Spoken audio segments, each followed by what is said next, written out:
as of last week, it's looking increasingly likely that the European Union will introduce, by the end of this year, a regulation called the General Data Protection Regulation, which seeks to unify data protection laws. There'll be a transition period for a couple of years, at the end of which any organisation losing the personal data of its customers can expect a fine of anywhere between 2 and 5% of global turnover. This at a time when we're asking businesses and organisations to, shall we say, take more risks with our data in return for some of the upside that's on offer. How do we think that this will play out? Will this put the brakes on some of the initiatives that we're looking to drive forward, or will it not matter? The question's kind of twofold. A lot of these innovations are great because they don't need necessarily any more infrastructure, because they're all about sharing what we've already got. So it's kind of, but a lot of them are already here and not being used. So how do we encourage that to be embraced more? And then on the flip side of that, some of these innovations do need significant changes into our cities. Like the slide that showed that we're going to have, drones flying around in like 10 years. HS2 is not going to be built in the next 10 years. These things take a really, really long time. And planning was mentioned. What can we do to overcome those kind of barriers and adopt these disruptive innovators? I'm just wondering, the Canary Wharf group, I read an article about, because I'm in solar, that you are looking at innovative way to tackle the energy and sustainability in Canary Wharf, about putting thin films, solar technology into it. And I'm just also wondering, how would you tackle the LED lightings and the emissions and that sort of? Have you thought about that? I'm going to repeat my questions now. So, Richard, my question to you is, how can a city like London better leverage the technologies you talked about? Eric, for you it was, what sorts of innovations does this pursuit of making people happier produce in Canary Wharf? Martin, how would we get people to feel better about loss of privacy? What would be required to make that work? Derek, how much of it is reform and policy change? How much of it is businesses changing their business models to utilise the technologies that you talked about? Because you emphasised the policy side, and I was sitting here thinking, some of that's about business models, but you may want to disagree. And then Sheridan, what makes one city more able to be ready for the kinds of technologies you were talking about than another? What's the ingredients of that? So those are my questions. Pick up one or two of the others that have been put, and then we'll close after your responses. So over to you. Well, I'd like to pick up on the questions of how do you integrate these alternative technologies into cities. And I think there's a couple of things we need to recognise. Mostly, we're going to be retrofitting these technologies to existing systems. You know, the turnover rate for buildings, for homes in the UK is less than 1% a year. We like old buildings. We're in an old building. We're not going to knock it down. So there's an awful lot of stuff where you're looking at 50, 100-year cycles of turnover of infrastructure. You know, we're just getting around to making some improvements to Bazalgette's, sewer system for London.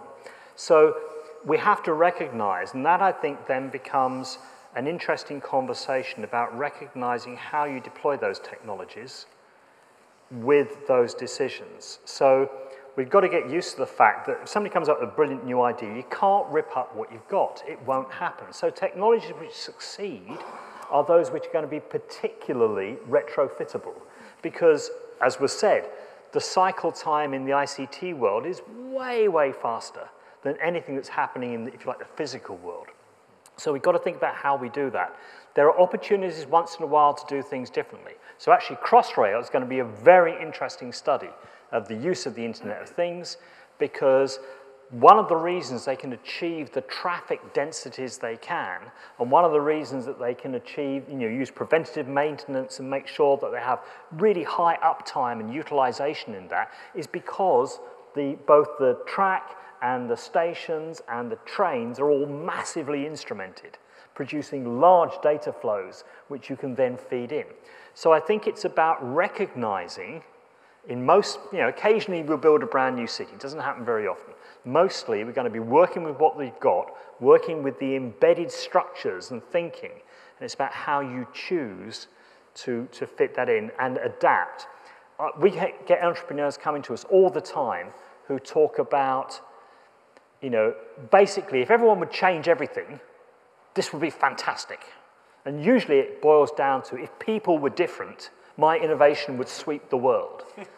So, it's not like that. We have to deal with people as they are, with their kind of wants and fears and desires. We have to deal with the infrastructure as it is. It's going to be about building in. So coming to your question then, how do we get, how do you tackle a city like London?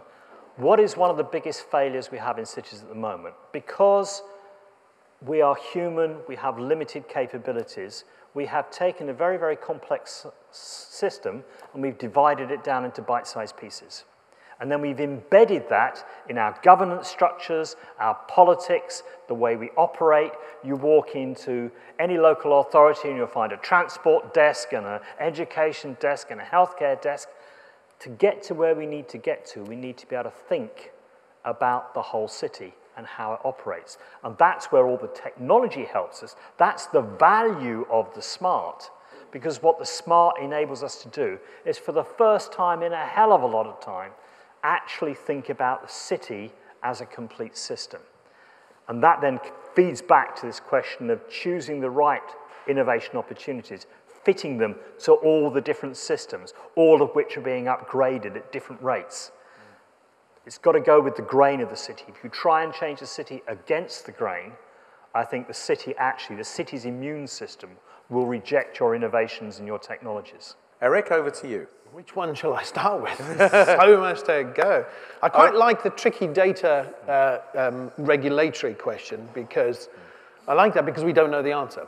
I think that there are things that we've already started to learn. For example, we've learned that we can have personalized but anonymous data used for a transient purpose, which then we throw away. So, for example, we don't know it's actually you by name, but we know that a human comes in and does something and does it regularly. So figuring out how our systems can be used and developed to not hold personally identifiable and therefore losable data, but used for the purpose of providing convenience. And I'll connect to convenience with happiness. So for example, I'll give you an example. I heard Sir George Iachibescu give this example to a journalist the other day. He says, happiness, for example. He says, you come to our buildings in the future, and the door has been given permission. You've given the door permission to know it's you. And that tells the elevator that you're arriving. And it knows that you normally go to the 39th floor, and it tells 5 other people, go to that elevator. You never have to queue, so you're happy, right? It's convenience. The technology is transparent to that. But where regulatory framework comes in, if, for example, you are someone that has requested the right to be forgotten, what happens then? The elevator says, sorry, you can't come in. No, I'm kidding. But these are the kind of things that we're learning. I don't mean to trivialize it at all. It is hugely important. And what I'm a great believer in is that practical best practice and standards rather than regulation. So standards first, regulation second. And I know that Innovate UK are sponsors of something called HyperCat, which I'm really hopeful for, is this interoperability standard with security. It's a British standard, so get behind it, figure out about it, and try and make it work. To quickly answer the solar one, I quite like the question too, is because it also answers how do you adopt these new things.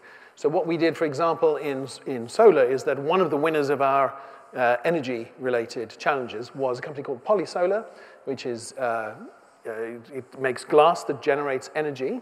We gave them a pilot of a bus shelter, which charges your phone, but we also introduced them to our supply chain, the people that supply Canary Wharf all the glass, as a way of us actually embedding the next big orders for the whole south faces of our buildings.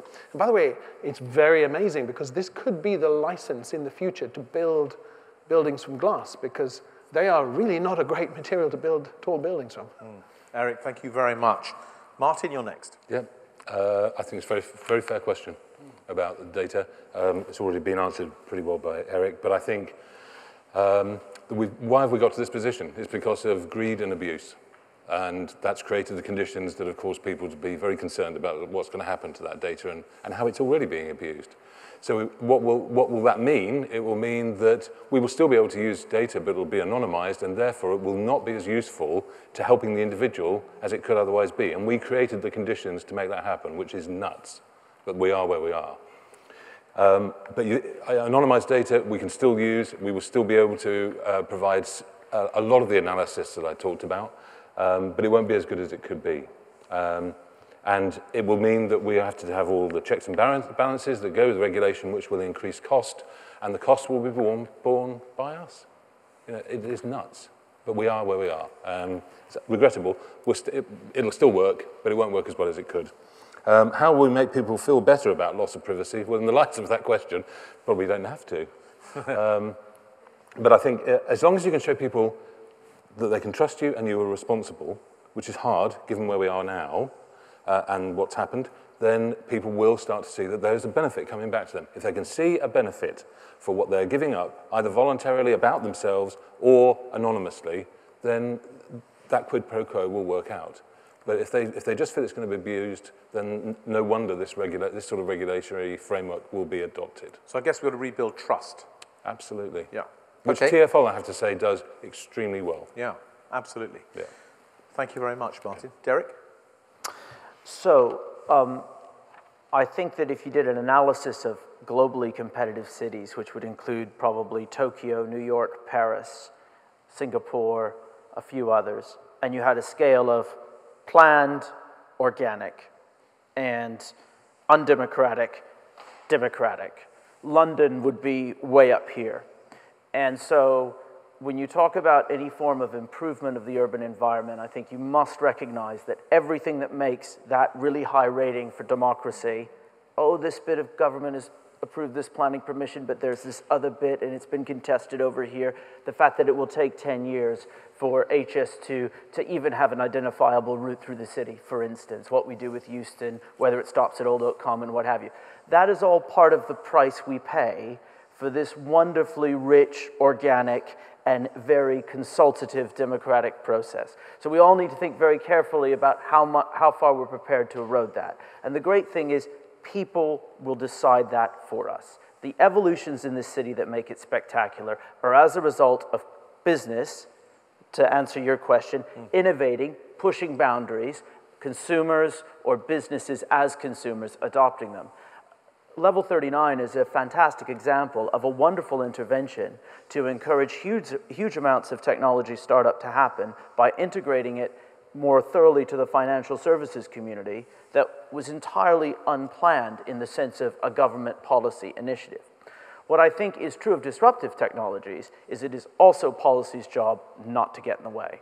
And I think that is the bit where we get it consistently wrong. And if London is already quite a cumbersome place to get things done in, I think if it was if on that same scale you had quick, efficient concept planning implementation, you know, a place like Singapore would be far up on that scale, and we would have been here 10 years ago. We're increasingly moving backwards. And I think that's the role of policy, not to get in the way and to come up with mechanisms that people can be dynamic and, you know, not chop their nose off to spite their face by, you know, going back for original planning permission, what have you. Last but not least, Sheridan, over to you for a couple of remarks. Okay, so you asked me about city readiness. I'll just comment very briefly, actually, because you mentioned about drones. I mean, with my presentation, I wanted to say something a bit different, so I was being a bit provocative about technology. Certainly, technology-wise, there's no reason why, in a few years' time, you would not have where you needed it, swarms of drones that can, you know, detect where each other are and avoid hitting each other. That part is not difficult. But they're not going to be swarming up Walthamstow High Street anytime soon, mainly because there are aviation regulations and you need the right use case, right, to be able to do it. But technically, there's not too many barriers. To come on to the question about how is a city more ready than another, there's a long list of things you could include, but I would prioritize things like centralizing the process for inputting data. So that's one of the biggest barriers. You look at a city, data's here, there, and everywhere, fragmented, all kinds of different formats. You've got a centralized approach to that. I think Milton Keynes is one of the leaders in managing to do that. Centralize and share. Exactly, yeah. Giving people some sort of interoperability that lets people access it, absolutely. So I would put that as number one. I'd also say infrastructure. So there's obvious things you need, like fiber networks, you need sensors, etc. And then also leadership, really, which is easy to say, but a real drive to break down silos, again, through the interoperability of data, probably, rather than telling people to work differently. I think that's really, really important. And just lastly, I would say as well, a willingness to open up decision-making. So if you imagine, say, an intelligent transport system that actually works out where the next road should be built, and also goes out and does the deals and gets the finance. You know, again, I'm sort of looking ahead. But technologically speaking, these things could come together to enable that sort of thing to happen. And what does that mean for policymakers? And I'm not sure where that debate is happening yet, or if it is happening. Sheridan, thank you very much indeed. Please join me, will you, in thanking Dr. Richard Miller, Eric van der Clay, Martin Howell, Derek Rahill, and Sheridan Nye. Thank you very much. It's been a brilliant end to the conference. Much appreciated.